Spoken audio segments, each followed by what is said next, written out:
Hello students, आज का जो हमारा टॉपिक है वो है वेन डायग्राम्स।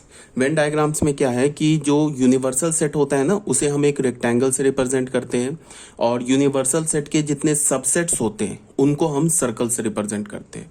यूनिवर्सल सेट आपको पता होगा, यूनिवर्सल सेट हम किसे बोलते हैं? The super set of every set in a given context. किसी गिवन कॉन्टेक्स्ट में या किसी गिवन क्वेश्चन में जितने भी जितने भी सेट्स होते हैं ना, उन सारे सेट्स के सुपर सेट को हम क्या बोलते हैं? यूनिवर्सल सेट बोलते हैं।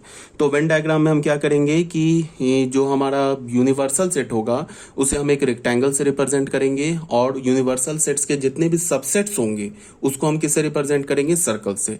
ठीक है, तो यहां पे क्या लिखा है? The universal set S is represented by a rectangular reason and element of a set A is represented by a point with in the circle which represent a. मतलब क्या बोल रहा है कि यूनिवर्सल सेट को सबसे पहले रेक्टेंगल से रिप्रेजेंट करेंगे, सेट ए को। ये जो हमारा ए सेट है, ये ऑब्वियस सी बात है, ये यूनिवर्सल सेट एस का सबसेट होगा। क्यों? बिकॉज एस जो है ना हमारा, वो सुपर सेट है। तो ये जो कैपिटल ए सेट है ये क्या होगा? एस का सबसेट होगा। तो यूनिवर्सल सेट को हमने रेक्टेंगल से रिप्रेजेंट किया, ए को ये कैपिटल ए सेट को हमने सर्कल से रिप्रेजेंट किया, और ए के जो एलिमेंट होंगे ना, सेट ए के जो एलिमेंट होंगे वो सेट ए के अंदर होंगे। ठीक है, और सेट ए के एलिमेंट्स को हम किससे रिप्रेजेंट करेंगे? पॉइंट से। मतलब क्या हो रहा है कि यहाँ पे हम वेन डायग्राम में हम क्या कर रहे हैं कि हम सेट का डायग्राम बना रहे हैं, या फिर तुम ऐसे बोलो कि उसे हम डायग्राम के थ्रू सेट को रिप्रेजेंट कर रहे हैं। जैसे यूनिवर्सल सेट को हमने क्या बोल दिया? कैपिटल एस रेक्टेंगल बोल दिया। सेट ए ले लिया हमने और सेट बी ले लिया। तो सेट ए सेट बी ये यूनिवर्सल सेट का सबसेट है। तो सबसेट को हम लोग किससे रिप्रेजेंट करेंगे? सर्कल से रिप्रेजेंट करेंगे। अब तुम यहाँ पे क्या देखो कि ये एक हमने रेक्टेंगल बनाया, ये रेक्टेंगल किसे रिप्रेजेंट कर रहा है? यूनिवर्सल सेट को। यहाँ पे एक हमने सर्कल बनाया, इस सर्कल को हमने क्या बोल दिया? सेट ए। यहाँ पे भी हमने एक सर्कल बनाया, इस सर्कल को हमने क्या बोल दिया? Set B. अब तुम देखो कि इस सर्कल को देखो, इस बी सर्कल को भी भूल जाओ, सिर्फ ए सर्कल को देखो। तो ए जो सर्कल है ना, ये इस रेक्टेंगल के अंदर है। तो ये अंदर होने का क्या मतलब हुआ कि ए सेट के जितने भी एलिमेंट्स हैं वो यूनिवर्सल सेट में भी लाई कर रहे हैं। मतलब ए सेट के सारे एलिमेंट्स सेट एस के भी एलिमेंट है। ठीक है, तो अगर ऐसा है तो ए सेट को हमने क्या किया? इस रेक्टेंगल के अंदर बना दिया। फिर यहाँ पे ये जो बी सेट है, ये बी सेट भी सेट एस के, मतलब क्या हुआ कि इस रेक्टेंगल के अंदर है। इसका क्या मतलब हुआ कि जो बी सेट है वो भी सेट एस का सबसेट है। ठीक है, तभी सबसेट है, तभी ये बी सेट इसके अंदर है, सेट इस रेक्टेंगल के अंदर है। इसका क्या मतलब हुआ कि बी सेट के सारे एलिमेंट सेट एस के अंदर है, या फिर तुम ऐसे बोल सकते हो कि every element of set B is the element of set S. ठीक है, अब यहाँ पे क्या है कि सेट ए जो है ना और सेट बी ये आपस में ओवरलैप कर रहा है।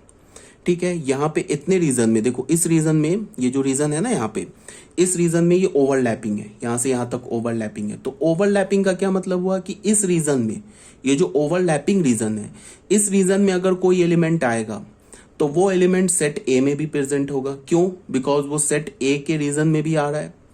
और इस रीजन में अगर कोई एलिमेंट होगा तो वो सेट बी में भी प्रेजेंट होगा। क्यों?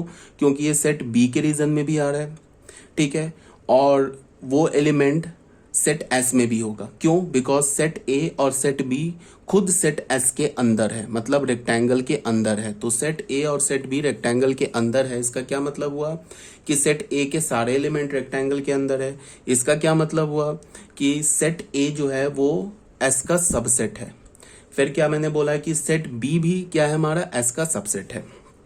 तो यहां पे मैंने क्या बोला कि ए सेट और बी सेट ये कैपिटल एस सेट का सबसेट है, जो ऑब्वियस सी बात है। क्यों? बिकॉज ए और बी एस का सबसेट होगा, because S is the universal set. ठीक है, उसके बाद हमने क्या बोला कि ए सेट और बी सेट जो है ना ये ओवरलैप कर रहा है, इतने रीजन पे ओवरलैपिंग है। इसका क्या मतलब है कि इस रीजन में कोई एलिमेंट आया तो वो ए में भी प्रेजेंट है, बी में भी प्रेजेंट है, तो दोनों के इंटरसेक्शन में भी प्रेजेंट है। इसका क्या मतलब है कि ए सेट और बी सेट का जब तुम इंटरसेक्शन लोगे ना, इंटरसेक्शन ऑलरेडी बता रखा है मैंने बेसिक मैथमेटिक्स में, इंटरसेक्शन लोगे तो वो एक नल सेट नहीं मिलेगा। क्यों? बिकॉज इस रीजन में कोई एलिमेंट होगा तो वो ए में भी प्रेजेंट होगा, बी में भी प्रेजेंट होगा, तो A intersection B is not a null set. ठीक है, कोई ना कोई आ जाएगा एलिमेंट जो ए और बी दोनों में प्रेजेंट हो। अब इसी वेन डायग्राम पे हम लोग डिस्कस कर रहे हैं। इसका थर्ड पॉइंट क्या है कि ए सेट जो है ना वो बी सेट का सबसेट नहीं है। क्यों नहीं है? बिकॉज अगर ए सेट बी सेट का सबसेट होता तो ये जो पूरा सेट ए है ना ये सेट बी के अंदर होता। अगर सेट ए सेट बी के अंदर होता तो हम क्या बोलते हैं, सेट ए का के सारे एलिमेंट सेट बी में प्रेजेंट है, तो फिर ए सेट बी सेट का सबसेट हो जाता। यहां पे क्या बोला, बी सेट भी ए का सबसेट नहीं है। क्यों? बिकॉज अगर बी सेट ए का सबसेट होता तो फिर सेट बी सेट ए के अंदर होता।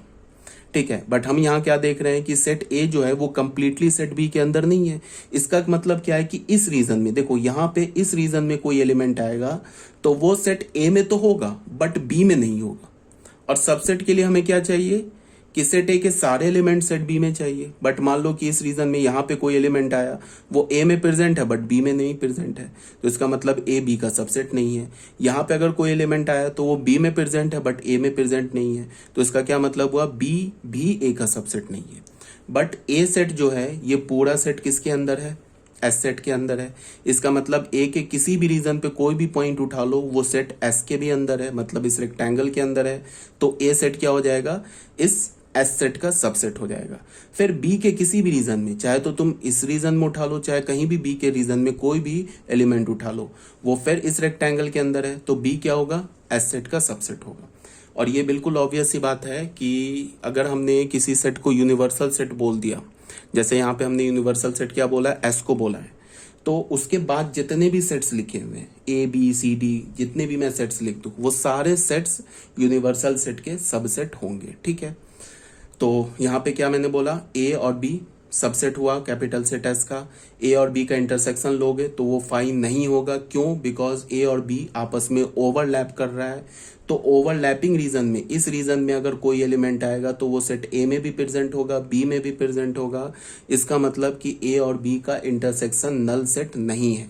और फिर मैंने क्या बोला, ए सेट बी सेट का सबसेट नहीं है। क्यों? Because A set B set के अंदर कंप्लीटली लाई नहीं कर रहा है, और बी सेट भी ए सेट का सबसेट नहीं है। क्यों? Because B set A set के अंदर कंप्लीटली लाई नहीं कर रहा है।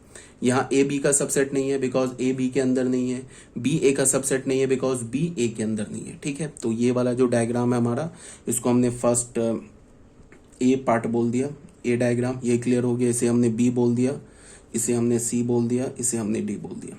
ठीक है, अब आ जाओ बच्चों बी पार्ट में।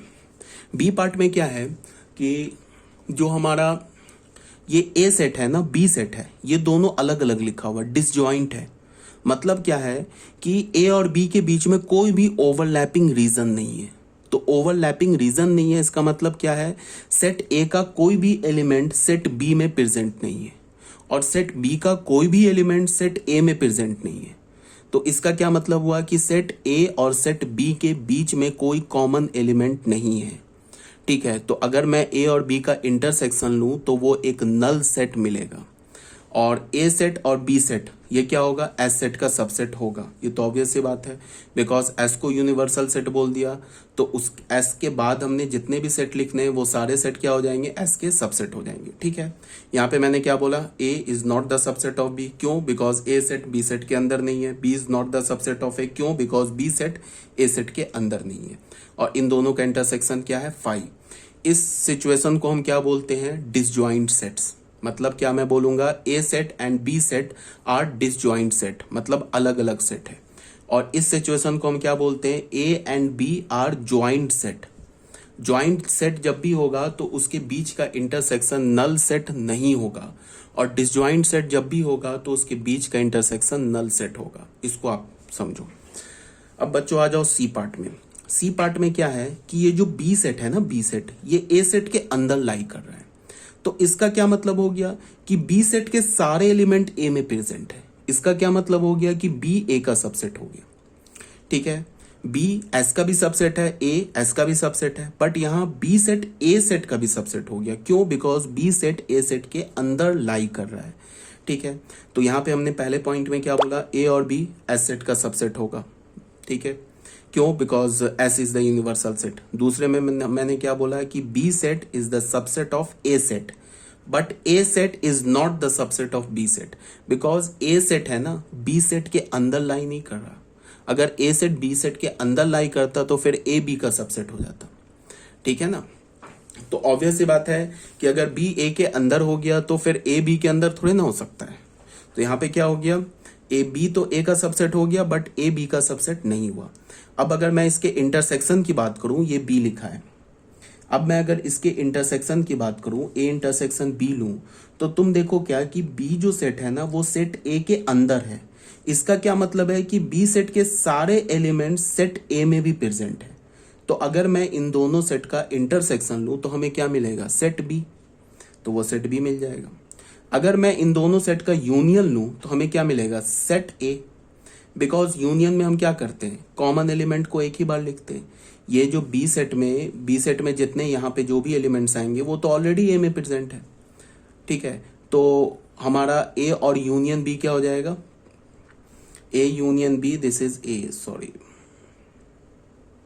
बच्चों उसको करेक्ट कर लेना पीडीएफ में, ठीक है, वीडियो देखोगे ना करेक्ट कर लेना, this is B and this is A, ठीक है, इस ए को करेक्ट कर लेना, ठीक है।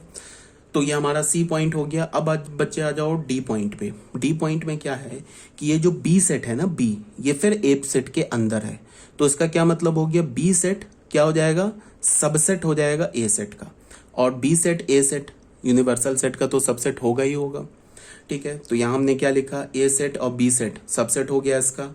फिर बी क्या हमारा ए का सबसेट है, क्यों, बिकॉज बी जो सेट है वो सेट ए के अंदर है, but A set B set का सबसेट नहीं है, क्यों, because A set B set के अंदर नहीं है, ठीक है।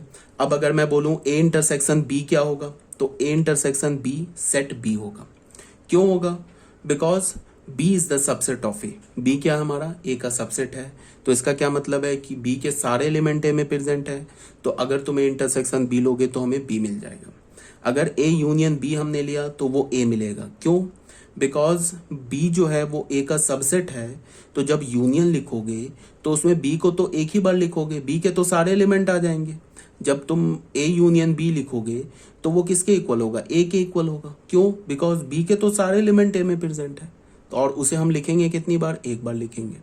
तो ए यूनियन बी क्या हो जाएगा, ए। अब यहाँ पे मैंने क्या बोला है कि जैसे ये पॉइंट लिखा ना यहाँ पे, और ये एम लिखा है स्मॉल एम, इसका क्या मतलब है कि ये जो पॉइंट है ना ये सेट के एलिमेंट को रिप्रेजेंट कर रहा है। ये किसके को रिप्रेजेंट कर रहा है, एलिमेंट को। ये हम लोग वेन डायग्राम में क्या करते हैं,